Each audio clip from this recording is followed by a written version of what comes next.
चलिए, तो आपने मतलब काफी उन्होंने अपना क्वेश्चन सेट हमारे लिए छोटा कर दिया है। तो अजीत जी सहमत हैं आप? उन्होंने जो ये 10-11% की चुनौती बताई है दोनों गठबंधनों के लिए। नहीं, देखिए, मोटे तौर पर बात सही है प्रदीप जी जो कह रहे हैं कि जो जाटो है, रविदास समाज जो है दलित का, वो आमतौर पर इंडिया ब्लॉक की तरफ रुझान दिखा रहा है। पिछले लोकसभा चुनाव में भी हम लोगों ने देखा, नहीं तो सासाराम सीट नहीं जीत पाती कांग्रेस पार्टी, वो तो मीरा कुमार छोड़ के चली गई थी सीट, वो सासाराम सीट जीते ही इसी वजह से बसपा का एक असर है। लेकिन उस वोट को लेकर के, वो जो इलाका है, जिस इलाके में ये वोट कंसंट्रेटेड है और यूपी से लगता हुआ इलाका है, उसमें बसपा भी एक फैक्टर है। तो हम लोग को उसको काउंट करके और अपना उसको डिस्काउंट करके भी किसी निष्कर्ष पर पहुंचना होगा। और 5-6 सीटें हैं जिसमें रामगढ़ की सीट है, बक्सर की सीट है, भभुआ, मोहनिया, सासाराम, ये सब सीटें ऐसी हैं जहां बसपा एक बड़े फैक्टर के तौर पर वहां काम करे, उसके कैंडिडेट अच्छा लड़ रहे हैं, तो वो एक फैक्टर होगा। लेकिन दलित की ओवरऑल आबादी जो है अभी इस बार की जाति गणना के हिसाब से 20% है, 19.7% है टोटल दलित, जिसमें मेजर वो बताया प्रदीप जी ने, वो ठीक है, सबसे बड़ा ग्रुप जो है वो पासवान का है, और उसके बाद वो जो रविदास समाज है वो है, और उसके बाद उसमें एक बड़ा फैक्टर जिसको 6% में उन्होंने रखा, वो 3.2% के करीब मुसहर है, जो लगभग पूरी तरह से अपना रुझान एनडीए की तरफ दिखाता है, और वो ज्यादा पोलराइज होता है जीतन राम मांझी की वजह से वो। और उस इलाके में कंसंट्रेशन भी है, मगध के इलाके में दलित आबादी 30% 35% से ज्यादा है। हम अभी सिर्फ दलित उस वाली बात कर रहे हैं, तो वो एक मेजर फैक्टर है। और नीतीश कुमार की जो पॉलिटिक्स रही है दलित और महादलित वाली, उन्होंने एक्सक्लूड करके पासवान को पॉलिटिक्स की थी। अब बाद में पासवान भी जब आ गए, पिछली बार अलग थे, इस बार आ गए, तो वो एक एडवांटेज का एडेड एडवांटेज है एनडीए के लिए दलित वोट में। अब ईबीसी की जो बात है, मल्लाह का अपना जो कोर जिस जाति से आते हैं, अपना निष्कर्ष बताते जाएं, दलित वोट का निष्कर्ष, दलित वोट में मेजॉरिटी दलित वोट किधर है? एनडीए के साथ, हमेशा की तरह हमेशा रहा है और इस बार भी है, मेजॉरिटी वोट एनडीए के साथ है। और ईबीसी में जो मल्लाह की बात अगर आप करें, तो वो एग्जैक्टली जो इनकी जाति है मुकेश सहनी की, वो 2.86 है, और ओवरऑल जो उपजातियां हैं वो सब मिलाकर के 9% को एक्सीड करती हैं, थोड़ा एक्सीड करती हैं। लेकिन उन जातियों में नीतीश कुमार की ज्यादा पकड़ है, और नीतीश कुमार ने कैंडिडेट्स भी उस हिसाब से ज्यादा दिए हैं, जो इस इलाके में, जो सीमांचल के इलाके में और भागलपुर के इलाके में, और इसी इलाके में मेनली जो इनकी दूसरी उपजातियां हैं उनको ज्यादा टिकट भी दी है नीतीश कुमार ने। तो एक ईबीसी का जो कोर वोट है नेचुरली वो बीजेपी के साथ है हमेशा। और पोस्ट इलेक्शन जो डाटा उठाया गया उसके हिसाब से भी, जब अकेले लड़ी थी बीजेपी 2015 में, तो ईबीसी का 52% वोट बीजेपी को मिला था।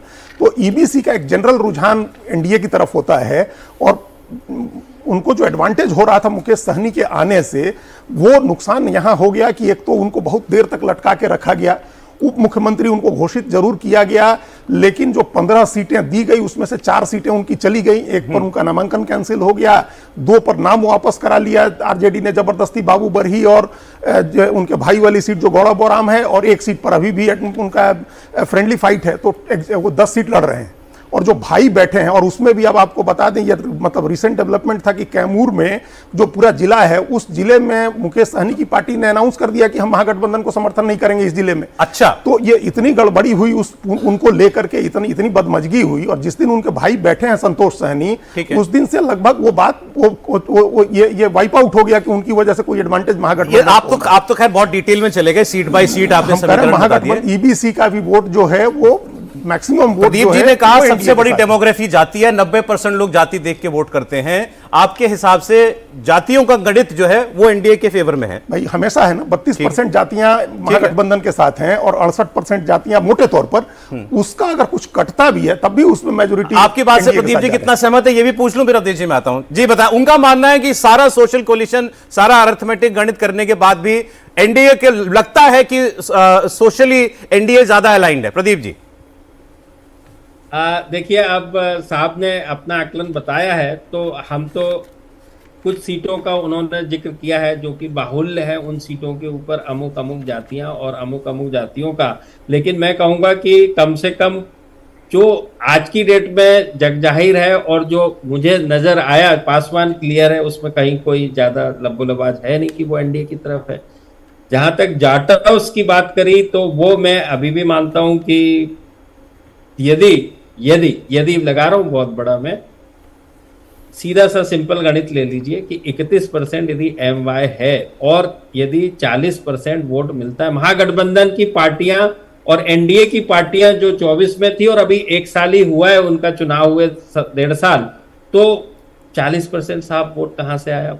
40% में तो इसका मतलब है MY के अलावा बहुत कुछ है, और बहुत कुछ 9 पॉइंट्स का इजाफा, 9 पॉइंट्स का इजाफा अपने आप में बहुत बड़ा इजाफा होता है और कहलाता है। जब किसी भी पार्टी को 40% वोट मिलने लगते हैं, भली सीट की बात हम बाद में करेंगे, अभी तो हम कौन कहां पर आगे है उसकी बात कर रहे हैं, तो बिना जाटोस के जो 5% में से जब तक उनको 4% बड़ा नंबर ना मिले तब तक वो 31 और 4 35, उसके बाद भी 5 बचते हैं, तो अब मैंने मान लिया जितने बचे हैं उसका 10 से 20% वोट वहां से आया है। सर बड़ा तो एनडीए का भी होगा ना, लोकसभा में मैं निकाल ही रहा हूं एनडीए का। जी, एनडीए 48%, 48%, हाँ, 48%, और 39% महागठबंधन था। तो पिछला लोकसभा तो ये तो रिवर्स लॉजिक उन पे भी अप्लाई होना चाहिए कि वो भी इधर का ले सकते हैं।